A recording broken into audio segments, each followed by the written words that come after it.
Kita akan membaca dari Matius 5 ayat 13 sampai 16. Garam dunia dan terang dunia. Ayat 13, kamu adalah garam dunia. Jika garam itu menjadi tawar, dengan apakah ia diasinkan? Tidak ada lagi gunanya selain dibuang dan diinjak orang. Kamu adalah terang dunia. Kota yang terletak di atas gunung tidak mungkin disembunyikan. Lagi pula orang tidak menyalakan pelita itu lalu meletakkannya di bawah tempayan. Ini terjemahan baru ya, kalau dulu di bawah gantang.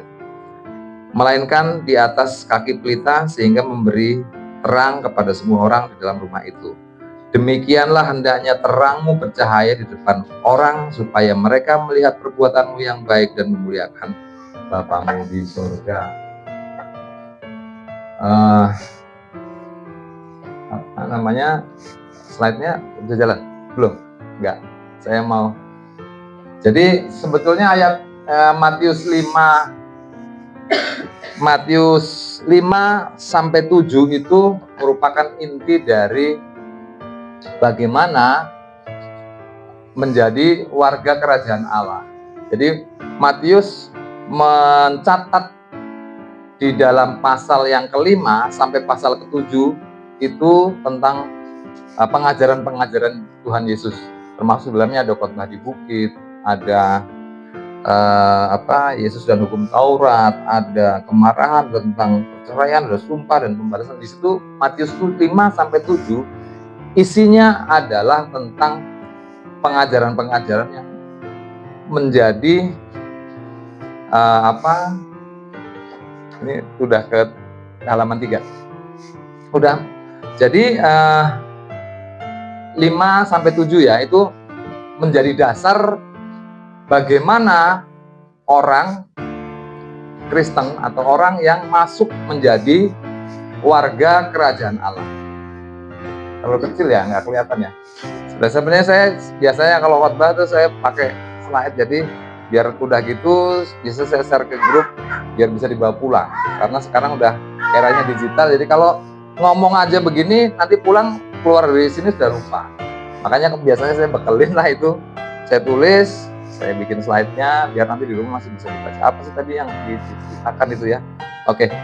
Matius 5 perikopnya itu tadi. Jadi konteksnya adalah ini adalah khotbah-khotbah Yesus. Jadi waktu itu Yesus berkeliling diikuti oleh orang banyak. Nah, kita akan fokus pada ayat ke-13 sampai 16. Ini bukan ayat yang asing.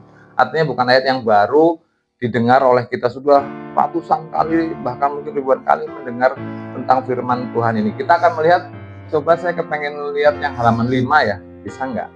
Halaman 5 di situ ada, saya mencoba menerjemahkan konteks yang tentang Hemeis tuges. Oke. Jadi saya akan membacakan teksnya ya. Di sini kamu adalah garam dunia dan kamu adalah terang dunia. Apa itu?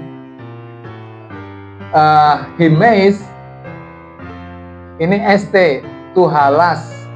Halas itu garam. Hemeis kamu adalah. Juga dalam ayat ke-13 ya, masih di sini dipakai Hemeis kamu adalah. Di sini juga kamu adalah.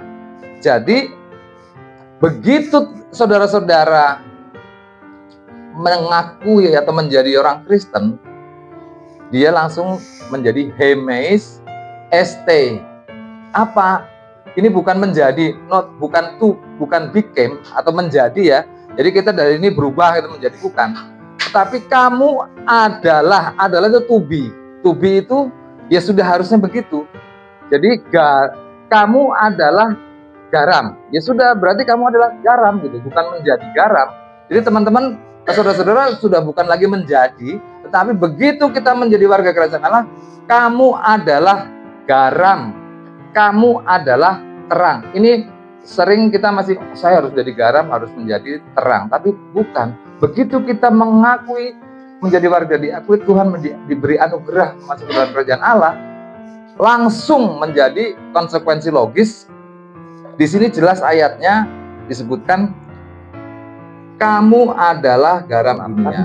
Ayat 16. Di sini ayat ini menunjukkan bahwa Tuhan menginginkan kita lebih kepada manfaatnya atau fungsinya. Jadi garam tidak menunjukkan kehewahan, tetapi dia bermanfaat. Menjadi garam, makanan yang tidak ada garam nggak ada rasanya. Menjadi obat, garam itu bisa menjadi obat. Saya kalau sakit capek pukul kaki saya sering pakai air garam. Beberapa kali juga kalau di dalam budaya Jawa itu garam bahkan jadi alat pengusir setan, Pak. Jadi kalau di Jawa dulu hujan pun dia sebaran dikasih garam depan rumah, hujan jadi reda. Atau garam untuk tolak bala gitu kan, depan rumah di apa itu salah satu fungsi garam di dalam kultur ya budaya Jawa. Tapi di sini kenapa garam? Karena memang Tuhan lebih menginginkan fungsinya, manfaatnya kita menjadi garam, menjadi berguna bagi sesama kita. Oke, itu garam. Dan kedua, terang dunia. Terang dunia ini jelas lah, teman-teman, saudara-saudara pasti mengetahui bahwa terang itu pasti kelihatan. Makanya jangan ditaruh di bawah gantang. Kalau nggak kelihatan, Raja Allah sudah tidak ada dalam hidup kita. Nah, inilah menjadi masalah kita. Hari ini gereja, orang Kristen banyak, kita disuruh menggarami dunia, kita disuruh menerangi dunia. Tapi apa yang terjadi? Hari ini orang Kristen nih, gereja juga bukan kita yang menggarami dunia, tapi dunia yang menggarami kita. Dunia yang menerangi kita. Jadi hidup orang Kristen sekarang justru bukan menerang, bukan menjadi terang bagi dunia ini, tapi hidupnya penuh dengan dunia. Jadi yang dipikirkan keduniawian. Dalam arti di situ ketika kita berbicara tentang diterangi oleh dunia, hidup kita hanya terfokus pada keserakahan, kepada iri hati. Ya, duniawi lah, dunia dikejar nggak akan ada habisnya. Orang hidup di zaman sekarang, gereja juga sama. Banyak sekali sekarang gereja hanya memikirkan bagaimana dia digarami, diterangi oleh duniawi, oleh kehidupan dunia. Ini rusak, saudara-saudara. Ketika garam ini menggaram menjadi mempengaruhi, atau dunia yang menggarami kehidupan kita sebagai orang Kristen, saya sudah tidak bisa membayangkan bagaimana kita mempertanggungjawabkan hidup kita di depan sebagai anggota kerajaan Allah. Sehingga hari ini firman Tuhan mengembalikan kembali bahwa kamulah garamnya, kamulah terangnya. Bukan dunialah yang menerangi kita. Hidupmu harus menjadi terang, menerangi dunia. Dunia ini gelap. Terangi, garami, sehingga menjadi asin lagi. Nah, saya akan sebetulnya banyak sih di dalam itu saya detail ya, karena ini saya akan langsung kepada refleksi aja hidup di dunia sekarang ini di era digital ya. Karena kebetulan saya pegiat sosial, saya punya perkumpulan wartawan gereja, ada media-media warta gereja, ada toko gereja dan sebagainya. Menjadi garam dan terang dunia di era digital. Setiap orang sekarang itu pegang namanya HP. Dari data We Are Social sudah dari 267 juta jiwa penduduk Indonesia, itu sudah 227 jiwa. Artinya apa? 85%, hampir 90% nih manusia zaman sekarang ini setiap hari itu hidupnya ini di internet, di gadget ini. Apapun yang terjadi ada di sini. Bangun tidur langsung lihat HP, apapun semua informasi. Artinya apa? Ini semua sudah masuk ke era digital. Nah, apa sih era digital ini? Apa sih internet ini? Kita banyak sekali dipengaruhi oleh internet, oleh berita.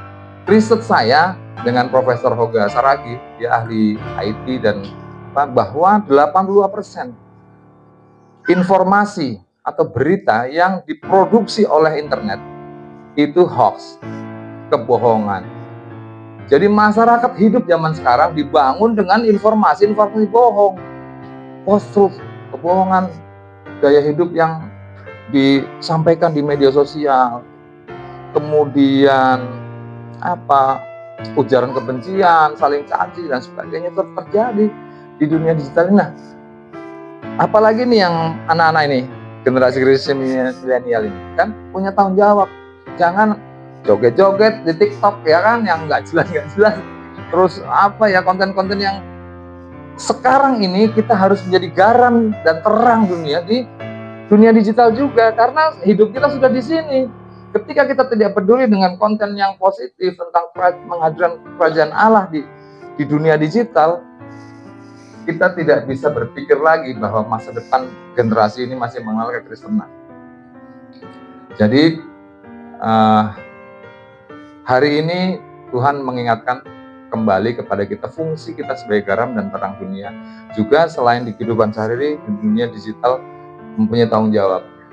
Saya punya banyak sekali konten-konten tentang khotbah saya, bahkan khotbah saya ini menjadi dampak. Saya upload terus saja, sesekecil apapun, berikan di TikTok, sampaikan firman Tuhan di sana, kesaksian di YouTube, di Instagram, bahkan di status WA kita pun, kalau bisa kita tetap memberitakan tentang kasih, karena banyak sekali status-status itu hanya dipakai untuk validasi, untuk menggambarkan sesuatu yang bohong juga gitu. Jadi sudah rusak sekali nih kalau masyarakat tidak kita kemudian bersama-sama menggarami, menerangi kembali kehidupan media sosial maupun internet kita.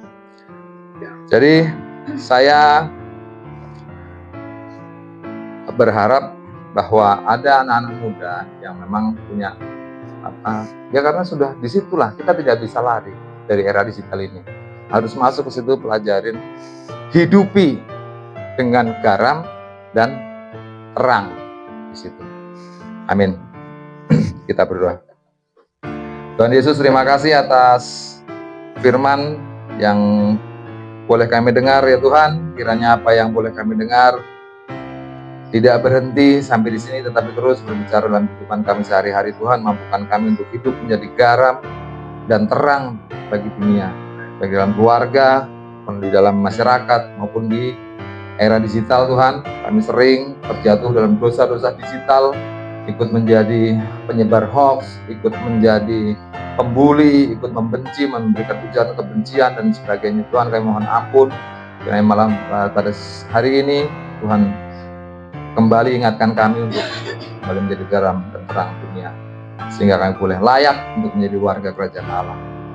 Dan nama Tuhan Yesus Kristus, Juru Selamat kami yang hidup, kami berdoa dan mengucap syukur. Amin.